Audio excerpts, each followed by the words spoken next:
കല്യാണത്തലേന്ന് wedding reception ഇടാനുള്ള dress കൊളായി കഴിഞ്ഞ് എങ്ങനെ ഇരിക്കും ആ ഒരു അവസ്ഥയിലൂടെയാണ് ഞാനിപ്പോൾ കടന്നു പോകുന്നത്. വെഡ്ഡിംഗ് റിസപ്ഷന് നോർമലി എല്ലാവരും ഇടുന്ന പോലെ തന്നെ ലെഹങ്ക ഒന്നും വേണ്ടെന്ന് ഞാൻ ആദ്യമേ തീരുമാനിച്ചിട്ടുണ്ടായിരുന്നു. ഒരു Christian bridal look, English bridal ലുക്കൊക്കെയാണ് എൻ്റെ മനസ്സിലുണ്ടായിരുന്നത്. മലപ്പുറത്ത് അങ്ങനത്തെ ഡ്രസ്സ് കളക്ഷൻസ് കിട്ടാൻ ബുദ്ധിമുട്ടായതുകൊണ്ട് തൃശ്ശൂർ, എറണാകുളമൊക്കെ ഞാൻ പോയി അന്വേഷിച്ചിട്ടുണ്ടായിരുന്നു.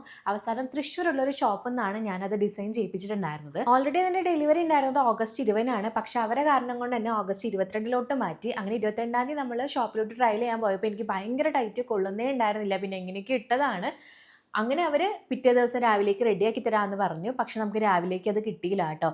അങ്ങനെ അത് 23-ാം തീയതി രാത്രിയാണ് എൻ്റെ വീട്ടിലെത്തിയത്. അന്നേരം ഞാൻ മൈലാഞ്ചി ഇട്ട് ഇരുന്നുകൊണ്ട് എനിക്കത് ട്രയൽ ചെയ്യാൻ പറ്റിയില്ല.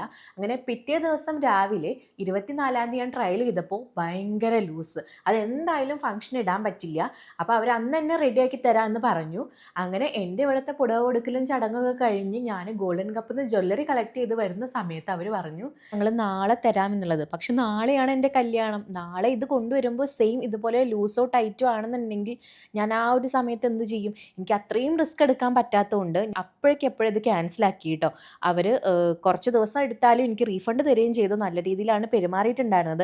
അതുകൊണ്ട് ആ ഒരു ബോട്ടിക്കിൻ്റെ പേര് ഞാൻ ഇവിടെ മെൻഷൻ ചെയ്യുന്നില്ല. സംഭവം എനിക്ക് കരച്ചിലൊക്കെ വരുന്നുണ്ടെങ്കിലും ഈ ഒരു സമയത്ത് കരഞ്ഞിട്ട് കാര്യമില്ലല്ലോ. എൻ്റെ ഗ്രൂമിൻ്റെ ഡ്രസ്സ് ഇതാ ഈ ഒരു കളറാണ്. ഇതിലേക്ക് മാച്ചായിട്ടാണ് ഞാനും ഡിസൈൻ ചെയ്യിപ്പിച്ചിട്ടുണ്ടായിരുന്നത്. ഇപ്പോൾ പുതിയൊരെണ്ണം എടുത്താലും ഇവൻ്റെ കൂടെ മാച്ചായി പോകുമെന്ന് എനിക്കൊരു ഡൗട്ട് ഉണ്ടായിരുന്നു. അപ്പോൾ എന്തായാലും ഞാൻ എടുത്ത ആ ഒരു സെയിം കളർ തന്നെ വേണമെന്ന് എനിക്ക് നല്ലോണം ആഗ്രഹം ഉണ്ടായിരുന്നു കേട്ടോ. അപ്പോഴാണ് എനിക്ക് എലൻ റെൻ്റൽസിൻ്റെ കാര്യം ഓർമ്മ വന്നത്. ഞാൻ കുറച്ച് മുന്നേ വീഡിയോ ചെയ്ത് കൊടുത്ത നമ്മുടെ എടപ്പാളുള്ള ഒരു റെൻ്റൽ ഷോപ്പാണ് കേട്ടോ. അന്ന് ഈ ഗൗണിട്ട് ഞാൻ സ്റ്റോറി ഇട്ട സമയത്ത് ഒരുപാട് ആൾക്കാർ നല്ല അടിപൊളിയാന്നൊക്കെ പറഞ്ഞിട്ടുണ്ടായിരുന്നു. ഈ ഒരു ഡ്രസ്സ് എൻ്റെ സ്റ്റേജിനും ഗ്രൂമിനൊക്കെ മാച്ചായി പോകുന്നുള്ളതുകൊണ്ട് ഞാൻ പിന്നെ ഒന്നും ചിന്തിക്കാൻ നിന്നില്ല. അപ്പം തന്നെ എലനിൽ വിളിച്ചു, സാധനം ഉണ്ടെന്ന് പറഞ്ഞു. 5 മണിൻ്റെ ഉള്ളിൽ വന്നു കഴിഞ്ഞാൽ കിട്ടുമെന്ന് പറയുകയും ചെയ്തു. പിന്നെ ഒന്നും നോക്കിയില്ല, ഫ്രണ്ട്സുമായിട്ട് നമ്മൾ നേരെ എടപ്പാൾ പോയി കേട്ടോ. എലനിൽ ഒരുപാട് ടൈപ്പിലുള്ള റെൻ്റൽസ് ഉണ്ടെങ്കിലും എൻ്റെ കണ്ണ് ഫുള്ള് പോയതാ ഈ ഒരു ഗൗണിലോട്ടാണ് കേട്ടോ.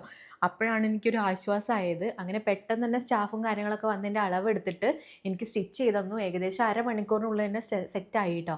ഞാൻ ഇത്രയും ടെൻഷൻ അടിച്ചിരിക്കുമ്പോൾ എൻ്റെ ചങ്കുകൾ കാണിക്കുന്ന പണി കണ്ടോ? ഇതൊക്കെ ഞാൻ ഇപ്പോഴാണ് കാണുന്നത്, ദുഷ്ടകൾ. അങ്ങനെ എല്ലാം സെറ്റായപ്പോഴാണ് എനിക്കൊരു സമാധാനമായത്. അപ്പോൾ കമ്മിങ് ബ്രൈഡ്സ് ഉണ്ടെങ്കിൽ എനിക്ക് പറയാനുള്ളത്, നേരത്തെയും കാലത്തൊക്കെ ഡ്രസ്സൊക്കെ സെറ്റാക്കി വെച്ചോ. അവസാന നിമിഷത്തിൽ ഇങ്ങനെയൊക്കെ ഉണ്ടായിക്കഴിഞ്ഞാൽ നല്ലോണം ടെൻഷൻ അടിക്കേണ്ടി വരും കേട്ടോ. എന്തായാലും എലൻ റെൻ്റൽസിൻ്റെ പേജ് ഞാൻ ടാഗ് ചെയ്ത് കൊടുത്തേക്കാം. ഈ ഒരു ഗൗണിൽ എൻ്റെ റിസപ്ഷൻ ലുക്കിൽ എങ്ങനെ ഉണ്ടായിരുന്നു നിങ്ങൾ വീഡിയോ കണ്ടിട്ട് പറയൂ.